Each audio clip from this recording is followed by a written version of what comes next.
muy exclusivista, en cuyo último círculo solamente se admiten personas con la titulación correspondiente y la capacidad de complicar las cosas hasta en sus detalles más insignificantes. Tenemos fama de hablar en un idioma pues plagado de tecnicismos y palabras malsonantes para la gente normal y corriente. Alguien lo ha resumido y dice, bueno, los teólogos, a mí me parece que respondéis a preguntas que nadie hace en un lenguaje que nadie entiende, publicar en revistas que nadie lee.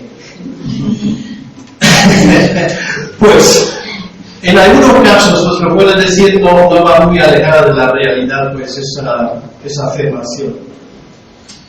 Pero el hecho de que la palabra teología asuste, y aún a los teólogos, no quita su absoluta necesidad. Esto sí. Más todavía, la teología, buenos días, habéis llegado en el momento mejor. La teología realmente es inevitable. Todos somos teólogos, nos guste o no nos guste. Y eso tal vez puede ser una sorpresa para más que uno, pero es así.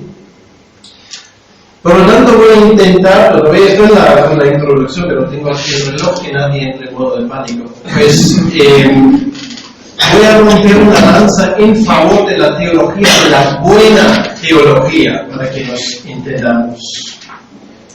De hecho, quiero hablar de la teología y reivindicarla como esencial para nuestra fe, para nuestra vida en iglesia, para todo lo que rodea la fe cristiana. Lo voy a intentar hacerlo en un lenguaje no tan teológico.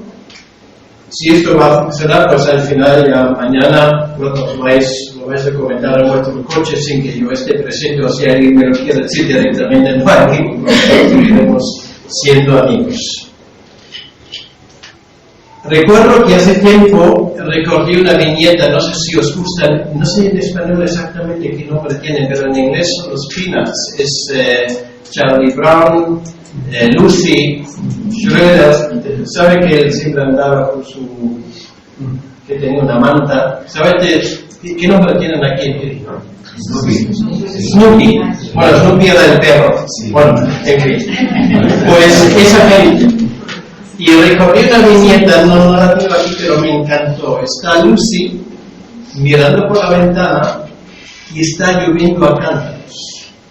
Y a su lado está Schroeder, el de la manta. Y dice Schroeder al mirarlo, dice Lucy, vamos a tener otro diluvio. Y Lucy le dice, no te equivocas. Porque en el libro de Génesis, capítulo 9, dice que Dios no va a volver a mandar un diluvio. Y Schroeder la mira y le dice, Lucy, me quitas un gran peso de encima. Y Lucy le dice, sí señor, de eso trata la teología.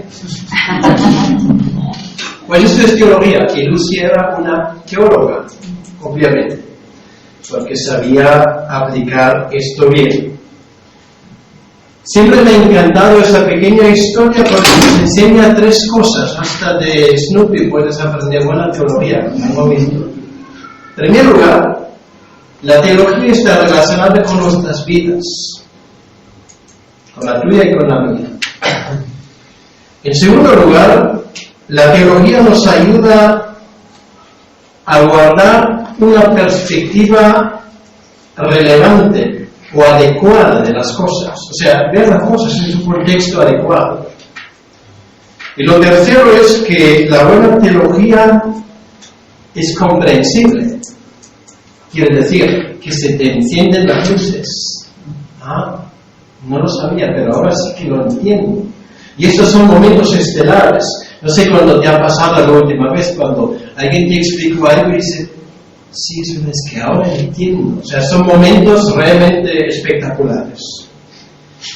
Pues ahí tenemos precisamente el problema.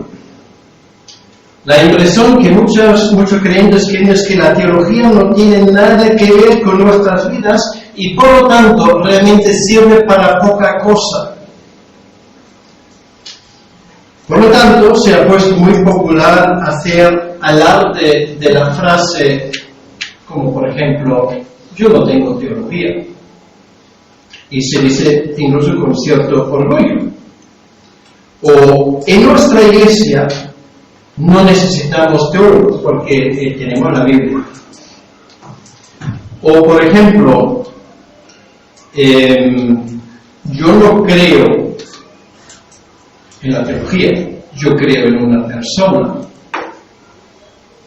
Cosas por el estilo habéis escuchado seguramente y a primera vista pues puede sonar bastante divertido. Lo que pasa es que es muy poco reflexionado, porque son inciertas cada una de esas tres afirmaciones. Pues después de esa introducción pues hablamos un poco más concreto de algunas aclaraciones. ¿De qué estamos hablando? Pues estamos hablando de teología. Teología, como dice el nombre, Theos en griego es Dios, es fácil de entender. Logos significa palabra o ciencia, es la ciencia de Dios, el conocimiento de Dios. Se trata del intento de hacer afirmaciones que tienen que ver con Dios y el mundo. Cuando a veces decimos, bueno, hemos hablado de Dios y el mundo, pues si fue así, pues habéis tenido una conversación teológica, ¿vale? Y esto lo puedes tener en cualquier bar de la esquina. Se trata de hacer afirmaciones que explican todo lo que tiene que ver con Dios y con lo que Dios ha creado, que es el mundo o el universo. Por lo tanto, me podéis creer, y creo que es fácil de entender cuando hablamos de teología, esto es un campo vasto, muy grande. Por lo tanto, es la más grande de todas las ciencias. Y sí, es una ciencia. Un matemático, pues, habla de matemáticas. Y sí, el matemático me va a decir, bueno, todo el universo es matemático, es matemáticas. Bueno, no todo, tal vez. Por ejemplo, el amor no creo que tenga mucho que ver con las matemáticas. A veces ni siquiera con la lógica. Es otro tema. Un biólogo me va a hablar, bueno, de árboles, me va a hablar de animales, pero bueno, no todo es biología, pero todo es teología. Porque tiene que ver con Dios y lo que Dios creó el mundo. Entonces me vais a, espero, dar la razón que esto efectivamente es de todos los campos posibles de estudios el más amplio, el más grande. Realmente hay diferentes categorías dentro de lo que es la teología, para que nos entendamos bien, y por regla general se distinguen 5 diferentes tipos de teología. Lo voy a decir muy rápidamente para que los entendamos. Ángel ha dicho que estamos hablando en ese contexto de la teología sistemática. ¿Vale? Estrictamente hablando, la teología sistemática es uno de 5 campos de la teología. ¿Vale? Pero muchas veces y lo voy a hacer en ese contexto, cuando hablamos de teología, estamos hablando de eso, de teología sistemática. ¿Qué es? Bueno, es un intento de estudiar la Biblia y organizar ese estudio por temas puestos en un sistema lógico, como lo hace cualquier otra ciencia. ¿Vale? Quiere decir, de otra manera, si yo fuera astrónomo, claro, yo estudio las estrellas, el universo, bueno, ese inmenso espacio, las leyes que hacen que los planetas pues siguen sus trayectorias. Esto es mi lugar. Bueno, para el teólogo esto es un universo, ¿vale? El teólogo sistemático. ¿Por qué? Bueno, porque esto es la palabra de Dios y esto Dios lo ha revelado. No es que ahí, alguien se sentó y dijo, me siento flex, pues voy a escribir un libro bíblico.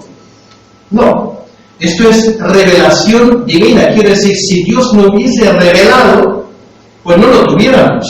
Y por lo tanto, no tuviéramos conocimiento ninguno de la realidad que rodea a Dios de sus planes. ¿Vale? Esto creo que se entiende, ¿verdad? Pues esto luego hay que ponerlo en un sistema, porque funcionamos así, ¿vale? En nuestra vida todo es ordenado, y si no es ordenado es caótico, y si es caótico normalmente no sirve, ¿vale? Todo es ordenado en nuestra vida, tiene que serlo, porque si no la existencia humana no es posible. Bien, pues esto, lo primero, la teología sistemática. Lo segundo es la teología bíblica. ¿Cuál es la diferencia? La teología bíblica procura averiguar las características doctrinales de cierto libro de la Biblia. Por ejemplo, la teología, por ejemplo, paulina, o de Pablo, o de la Iglesia de los Romanos, que no es exactamente en cuanto a su enfoque. Yo no digo en cuanto a lo que dice, lo que revela, por supuesto viene el mismo Dios, pero en cuanto a su enfoque no es lo mismo que, por ejemplo, la primera carta de Juan. Si miráis los evangelios, son distintos. O sea, Juan enfoca la persona de Jesucristo de otra manera como lo hace Mateo. Bueno, de esto habla la teología bíblica. Luego otra cosa. A todos nos encanta la historia, ¿verdad? Esto fue vuestra asignatura favorita en el colegio. Nos encanta saber números y hechos y cosas. Teología histórica es muy importante, porque la teología histórica habla del hecho de que nosotros profesamos una fe histórica. Quiere decir, habla de hechos, de acontecimientos, de fechas, de días, etcétera, etcétera. Las verdades, además, que nosotros profesamos, no se inventaron en un día. Por ejemplo, la famosa frase, yo creo en un solo Dios, creador de los cielos y de la tierra, que subsiste en 3 personas. Eso se dice en una frase, genial. Pero para llegar a esa frase la Iglesia tardó casi 4 siglos. ¿Vale? Quiere decir, eso tiene que ver con la teología histórica, entender un poco cómo fue eso. Por ejemplo, cuando hablamos de Jesucristo es plenamente hombre y plenamente Dios. La Iglesia incluso tardó más tiempo en, bueno, no digo creerlo, pero formularlo de una forma que se pueda entender. Entonces, estamos en esto, ¿vale? Luego, por ejemplo, llegó el tiempo de la Reforma y de repente pues la Iglesia, estoy hablando de Iglesia con mayúsculas, entiende de nuevo lo que es la doctrina de la justificación por la fe, la doctrina de la salvación, la soteriología, ¿vale? Y esto tiene que ver con lo que llamamos teología histórica, ¿vale? Historia de la Iglesia hasta cierto punto tiene que ver con esto, aunque no es exactamente lo mismo, ¿vale? Pero ver las cosas es una perspectiva histórica. Luego, la teología dogmática. Y la teología dogmática examina los diferentes sistemas teológicos. Por ejemplo, simplemente, una teología dogmática, vamos a decirlo, protestante, obviamente no es lo mismo que una teología dogmática de un catedrático católico. ¿Vale? ¿Dónde está la diferencia? Bueno, esto hay que saberlo. O si hablamos de nuestro campo protestante, pues un luterano, sí, esencialmente cree lo mismo que un reformado, pero no exactamente, tiene sus diferencias. ¿Y por qué? Bueno, somos de la misma familia y a veces ayuda pues entender los diferentes miembros de la familia y lo que ellos piensan y lo que creen, que no siempre es lo mismo que creemos nosotros. Ya conocéis la frase, cuando preguntaron a una persona, ¿tú qué crees? Yo creo lo que mi iglesia cree. Muy bien, ¿y qué exactamente cree tu iglesia? Pues mi iglesia cree lo mismo que yo. Muy bien, entonces, ¿qué crees tú y tu iglesia? Lo mismo. Si alguien ha estudiado teología dogmática, pues sabe explicarlo bien, ¿vale?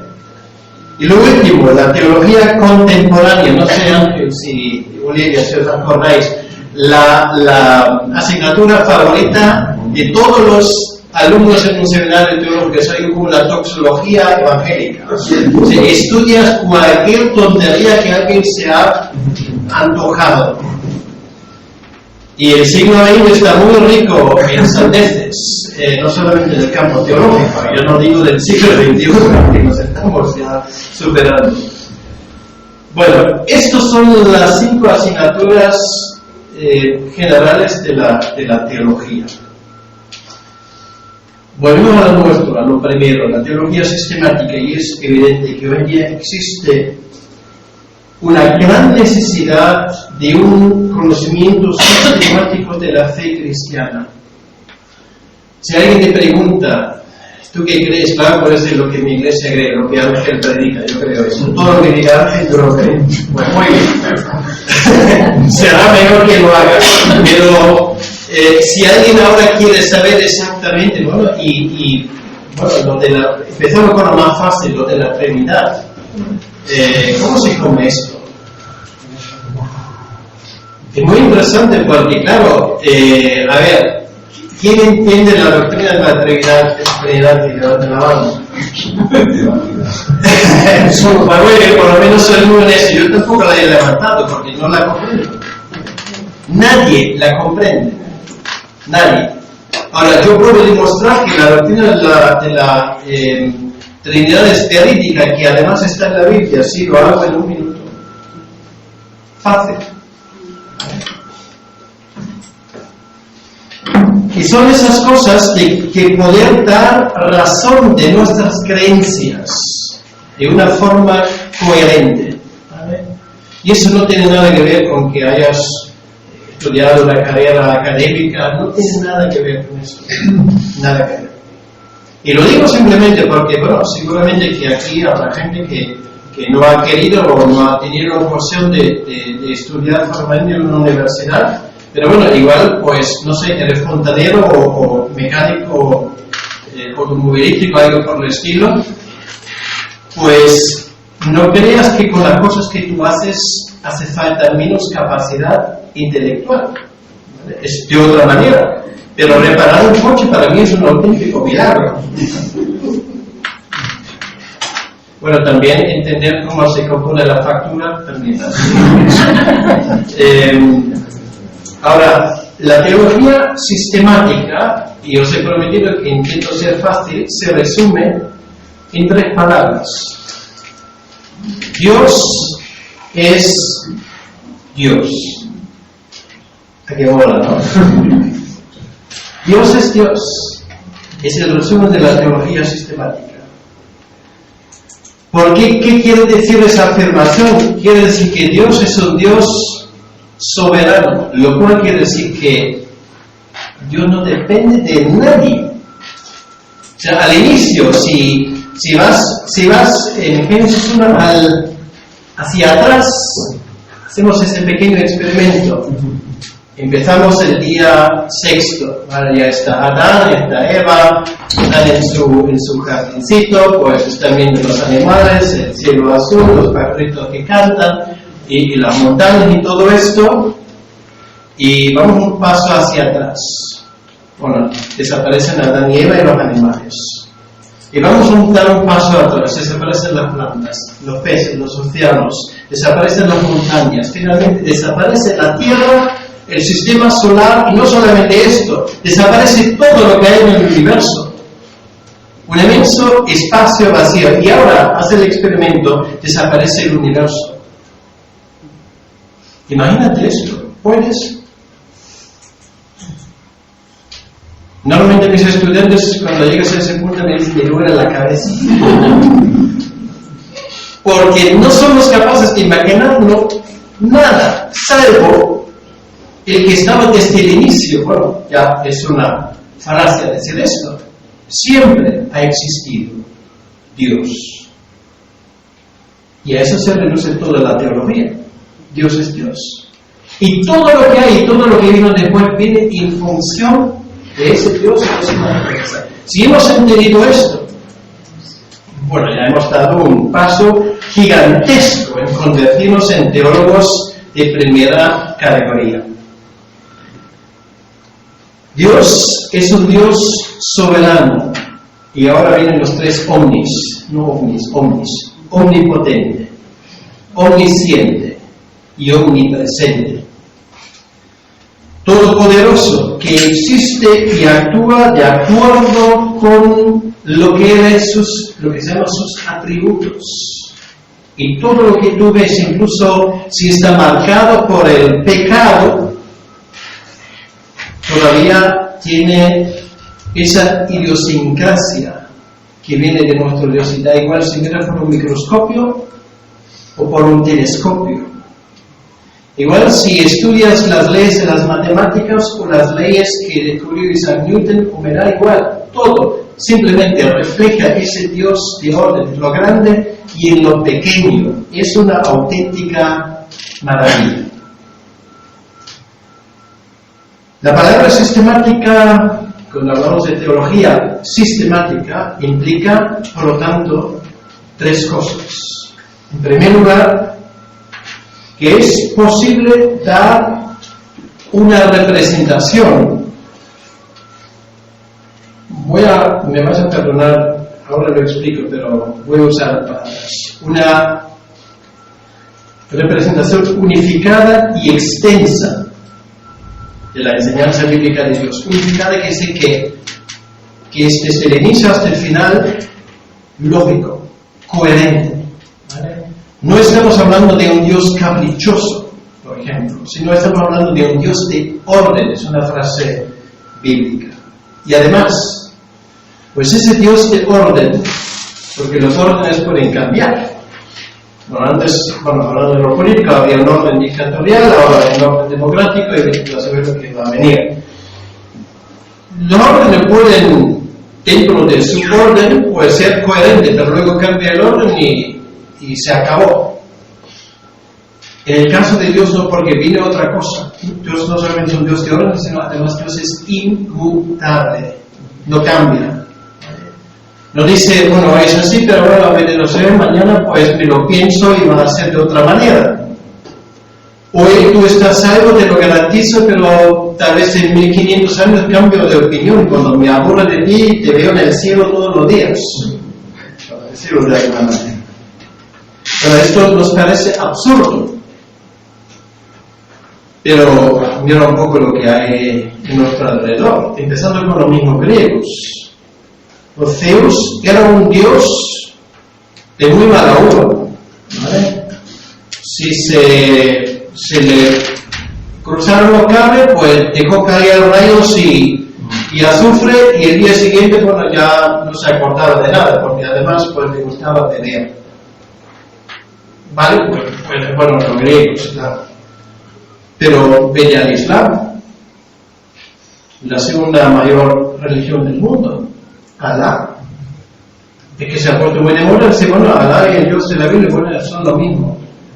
Con eso solamente puede decir una persona que no tiene ni idea de qué está hablando. Posiblemente la misma persona que ni ha leído la Biblia ni ha leído el Corán. Pero vale la pena leer ambas cosas para darte cuenta de la diferencia. Porque Alá es completamente incalculable en lo que hace. Hoy dice una cosa, pero mañana cambia de opinión. Y a ti solamente te toca someterte. Esto, por cierto, es el significado de la palabra Islam. No tiene nada que ver con salam, que significa paz, como algunos dicen, la raíz es distinta. Es sometimiento. Tú no pintas absolutamente nada en esto. Y Alá, si le da la gana de cambiar de opinión y echarte del paraíso al infierno, pues, inshallah. Y lo tercero, la existencia de Dios en la Biblia se toma por sentada. Bueno, todos conocemos el primer versículo. En el principio, Dios creó los cielos y la tierra, ¿vale? ¿De dónde vino Dios? Pues la Biblia no lo dice. Tú puedes mirar la Biblia desde inicio hasta final, no vas a encontrar lo que en la teología, bueno, en cierto momento se puso tan de moda, una prueba para la existencia de Dios. Y esa prueba, la existencia de Dios, no existe. Porque para comprobar la existencia de Dios tendrías que recurrir a categorías superiores a Dios para sistematizarle. Y ahora tú me vas a decir que está por encima de Dios. Bueno, lo siento si alguien le estropeado la mañana. Pero esto quiere decir que la existencia de Dios no se comprueba, se constata. Y son cosas que son así, ¿vale? Esto es lo que en la matemática se llama un axioma. Es una verdad que no necesita ser comprobada, pero se trabaja con esa verdad. Un matemático sabe perfectamente de qué estamos hablando. Pues esas ideas eran totalmente ajenas, no solamente al mundo griego, donde, digamos, de donde sale el Nuevo Testamento, sino también del mundo más antiguo, de donde salen los hebreos, los egipcios, los babilonios, los asirios. Esos pueblos que lo rodeaban tenían una teología completamente distinta, completamente distinta. Ahora, Tatiano, que era un teólogo de los primeros siglos de la Iglesia, fue uno de los primeros en darse cuenta de la importancia de esta sistematización y de esas tres reglas que acabo de mencionar. Y esto me lleva a la siguiente frase, si quieres te puedes apuntar. Negar la posibilidad de la teología sistemática es negar al Dios de la Biblia. Y sé muy bien, si alguien dice, no, es que una teología sistemática no es posible, una teología, si quieres, incluso que habla de, digamos, de verdades generales, no es posible. Entonces digo, bueno, entonces tú no crees en el Dios de la Biblia. Crees en cualquier otra cosa, pero no es posible negar la posibilidad de la doctrina, de la teología, y a la vez decir creer en el Dios de la Biblia. Un creyente que no tiene sus raíces bien puestas, además en una presentación sistemática de la fe cristiana, fácilmente, y Pablo habla de eso en la carta a los Efesios, se deja llevar por cualquier viento de doctrina. Es precisamente el problema que tenemos ahora al inicio del siglo XXI. Ahí está la razón. Bueno, no es la primera vez en la historia de la Iglesia, y no será la última vez. Pero estamos ahora en un momento, digamos, ateológico. Quiere decir que ninguna tontería es demasiado soberana para que no haya un teólogo, pues la coja y la convierte en doctrina. Bueno, y cuando digo teólogo no estoy hablando de catedrático de universidades.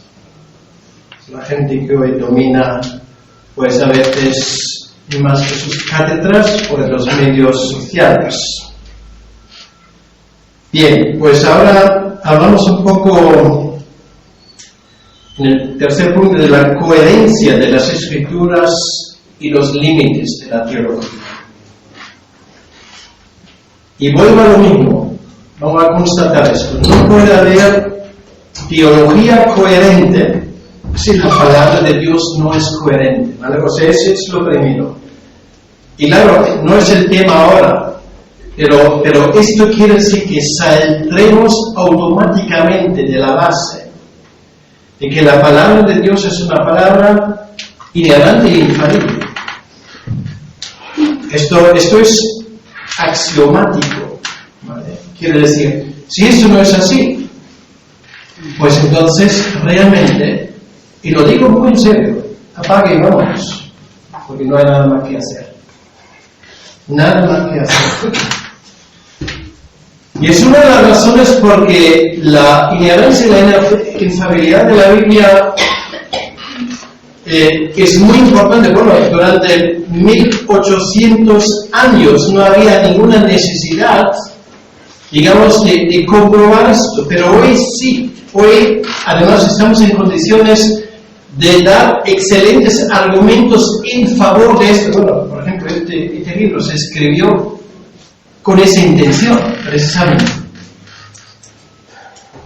La teología especulativa, que es la teología que es justamente opuesta a la teología sistemática, la teología especulativa parte de la base que es además posible deducir de la Biblia, pues cosas que la Biblia no revela.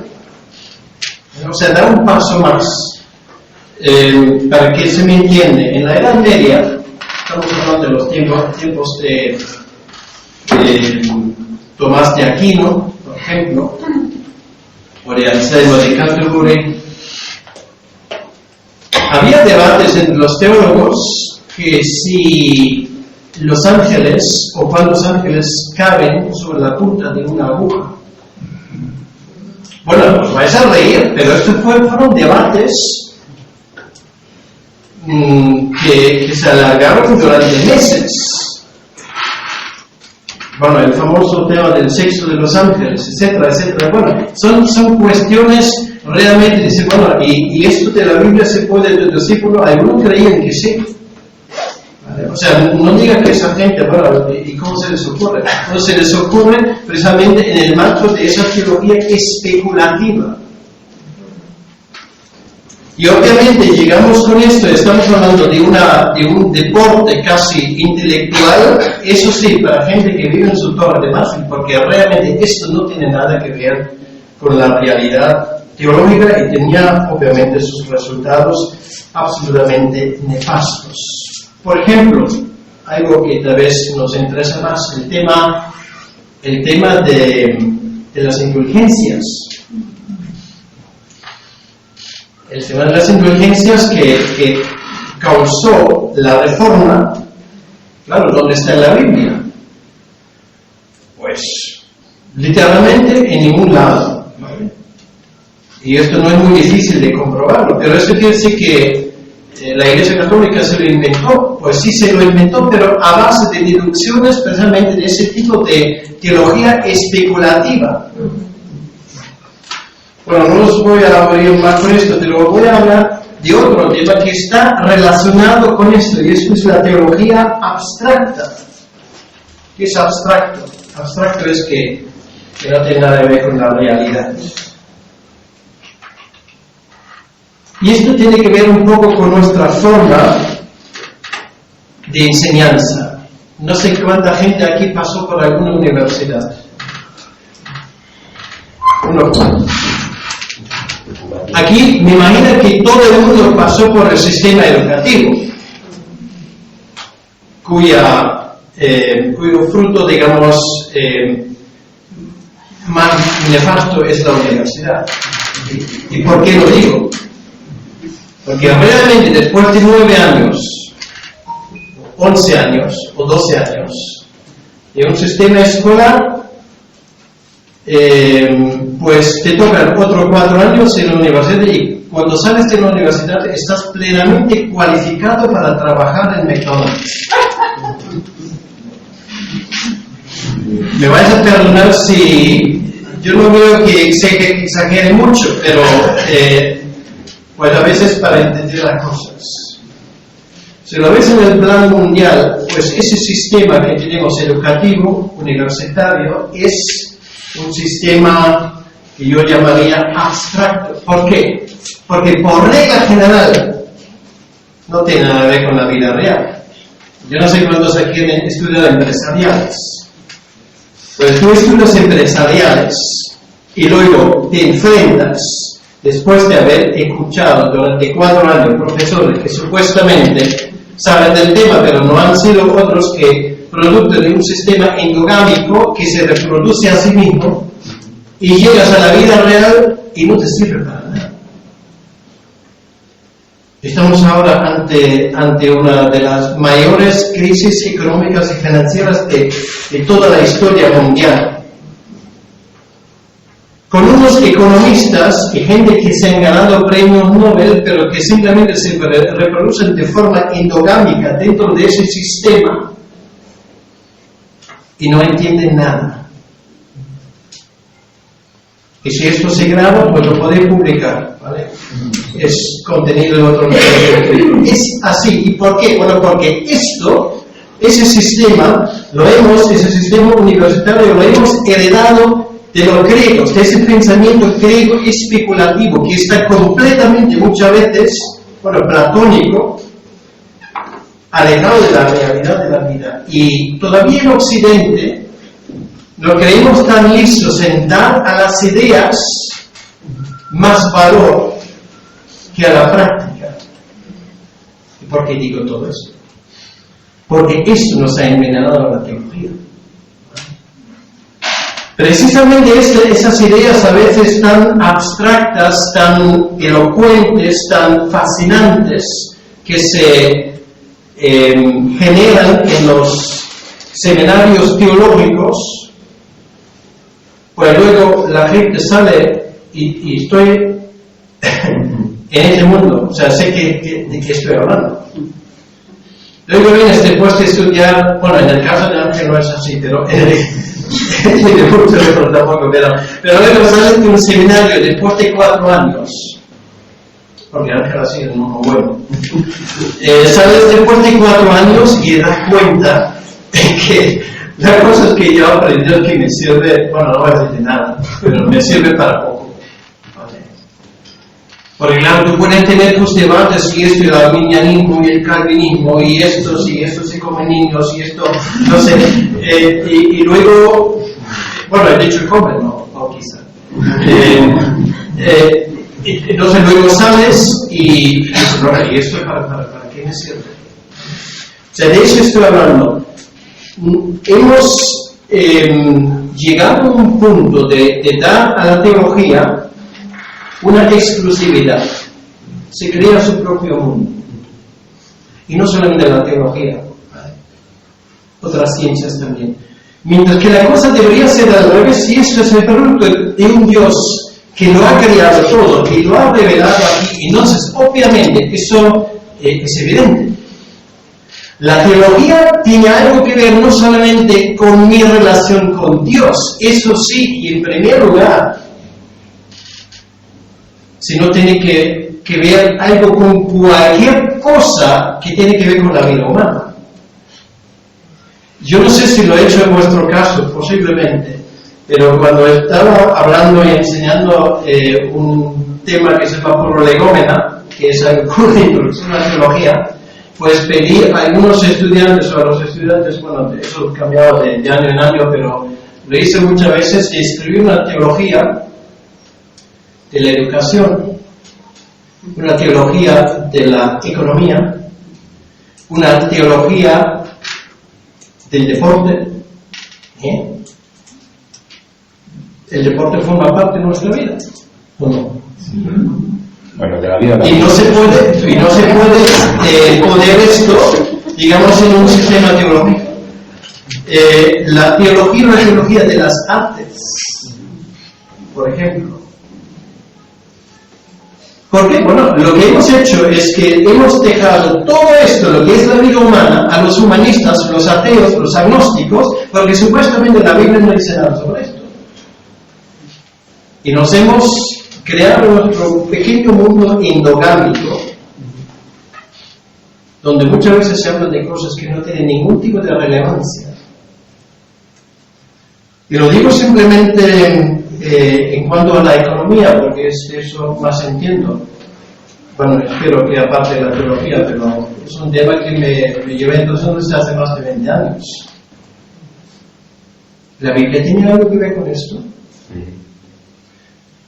Yo no sé cuánta gente es consciente de que había teólogos, uno, de hecho, que escribió un comentario económico sobre la Biblia, pero no en un libro, en 30 tomos, una obra monumental, y te das cuenta de una cosa, cualquier cosa que él habla, pues lo saca de la Biblia y lo aplica a la vida real de la economía. Y el resultado es absolutamente fascinante. De hecho, hay una escuela en la economía que casi nadie conoce, que es la escuela austríaca de la economía. No son los keynesianos que nos gobiernan y que nos van a hundir. Es una escuela alternativa que ellos, sin saberlo, trabajan con los presupuestos bíblicos. ¿Vale? Y es solamente un ejemplo. Lo cual quiere decir que la vida de la humanidad, la vida de lo que Dios ha creado, y podríamos hablar de muchas cosas más, pues sí tiene que ser llevado a la obediencia de la palabra de Dios, y esto sí que es buena teología. ¿Vale? Porque la Biblia, sobre cualquier cosa, tiene algo que decir. Y eso tiene que ver con la correcta interpretación de la realidad. Ahora hablamos un poco de la teología y de la fe. Uno de los grandes peligros al que se ha enfrentado la teología es su afán de reconocimiento, o llamémoslo orgullo espiritual. Ese afán por el reconocimiento no se limita solo a los que comparten la misma fe, sino también se refiere al reconocimiento por parte de aquellos que no forman parte de la familia cristiana. Y de esa problemática surge el tema del reconocimiento académico, por ejemplo. Bueno, ya que estamos hablando de teología, pues tenemos que hablar de ese tema, y muchas veces las iglesias no son conscientes de ese tema. Voy a decirlo de forma muy sencilla. Si tú buscas títulos académicos reconocidos por el Estado, tienes que bailar según la música que te pone el Estado. Y que no hay otra. Lo cual quiere decir que esto se ha repetido una y otra vez desde los tiempos de Constantino el Grande en el año 312 hasta el inicio del siglo XXI. En el momento cuando tú buscas el reconocimiento del mundo para tu iglesia, para tu teología, para tu titulación, en ese momento estás vendido. Y esto es una de las cosas que realmente en la teología tenemos que preguntarnos siempre. ¿Quién nos paga? Porque el que paga, manda. También en la teología, porque los teólogos también tienen que comer. ¿Y quién dependo? Es muy importante, pues, dar una respuesta a ese tipo de cosas. Bueno, me vas a decir, bueno, igual eso que tiene que ver conmigo. Bueno, igual si tú no vives en la teología, tal vez poca cosa, pero te debería interesar. ¿Por qué? Bueno, porque muchas veces la gente que está en las iglesias no tiene o tiene poca idea de las cosas que a veces se cuecen, digamos, en los lugares de donde mañana viene la gente que nos predica y que nos guía. Debería interesarnos. Y voy a hablar de otra cosa, porque el tiempo se está acabando. La teología, lo que yo llamaría neoplatónica. Bueno, ¿eso qué quiere decir? Lo que quiere decir eso es que en la teología muchas veces llevamos más bagaje filosófico de lo que nos podemos imaginar. Y de eso hay que tener mucho cuidado.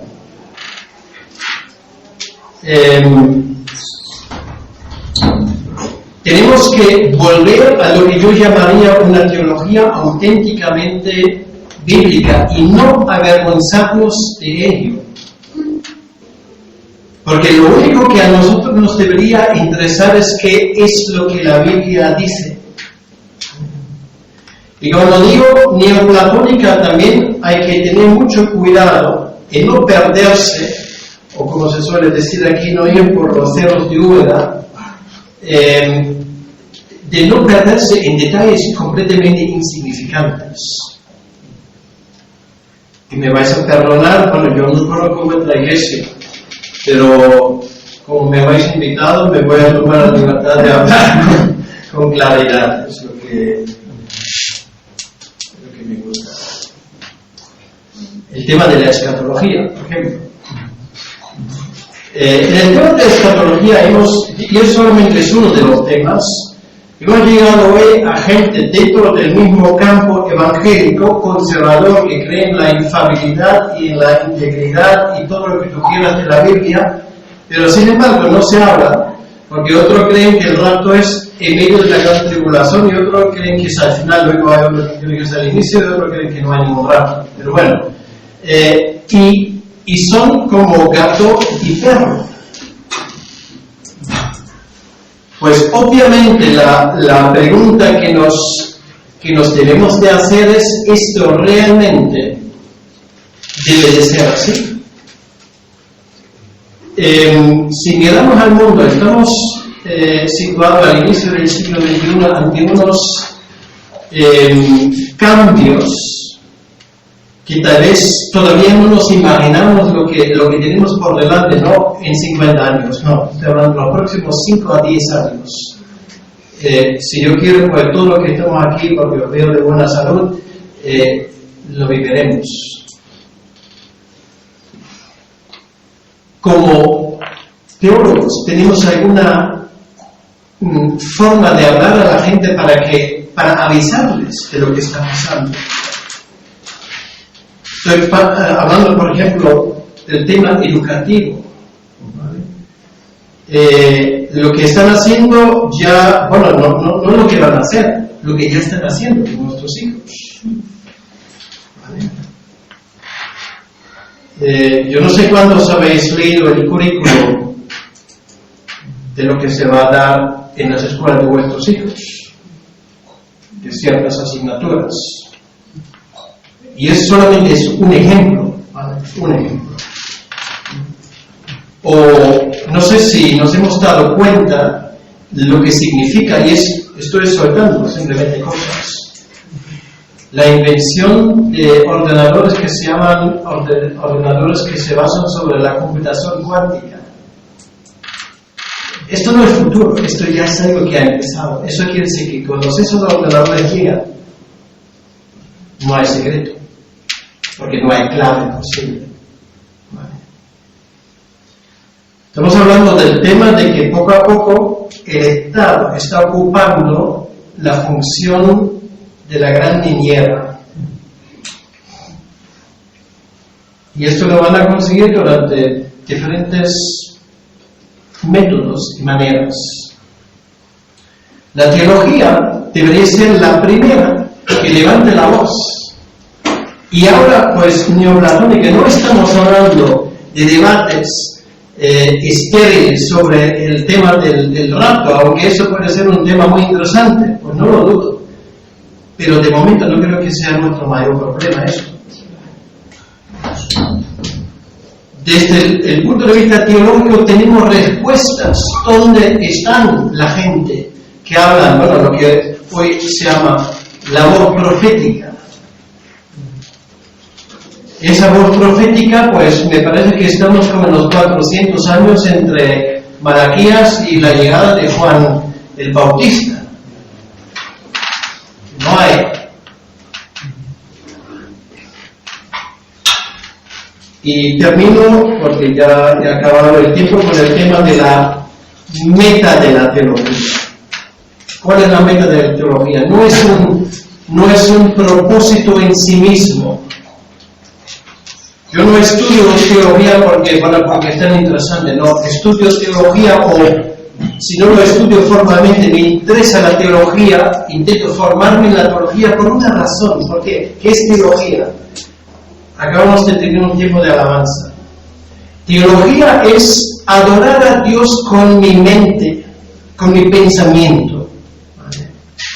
Quiere decir pensar los pensamientos de Dios, pensar en las trayectorias que Dios ha puesto como ejemplo. Desarrollar una cosmovisión teocéntrica, no antropocéntrica, teocéntrica, que sale de Dios y que vuelve a Dios. Y esto, te puedo asegurar, esto es mucho más interesante que cualquier telenovela. Hasta más interesante que un Madrid Barça. Porque esto quiere decir que tiene que repensar, pensar de nuevo. Y nos hace falta desesperadamente, queridos hermanos, repensar prácticamente cualquier cosa que hoy lo tomamos por sentado. Porque hemos dormido los últimos 250 años en la teología evangélica, vamos a decirlo de alguna manera. La meta de la teología es glorificar a Dios con nuestra forma de pensar, con nuestra cosmovisión, porque de eso se trata. Y esto tiene como última consecuencia de que todo tiene que estar bajo el señorío de Cristo. Hay cosas que efectivamente son inexplicables, siempre serán misteriosas. La famosa pregunta, ¿y por qué lo permite Dios? ¿Por qué tenía que pasar esto? Pues no tengo ni idea. O sea, yo ni somos abogados de Dios, ni tampoco somos sus maestros. Y la buena teología, pues, respeta y reconoce estos límites. Ni abogados, ni maestros.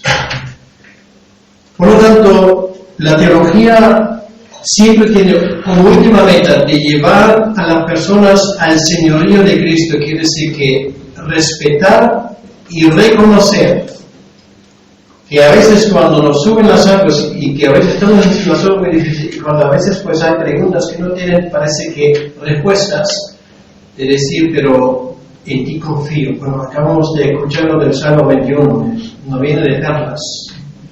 ¿Sí? Nuestro refugio, nuestra ayuda viene del Señor y de lo que Él ha revelado. Bueno, termino aquí y en esta tarde voy a dar 6 razones.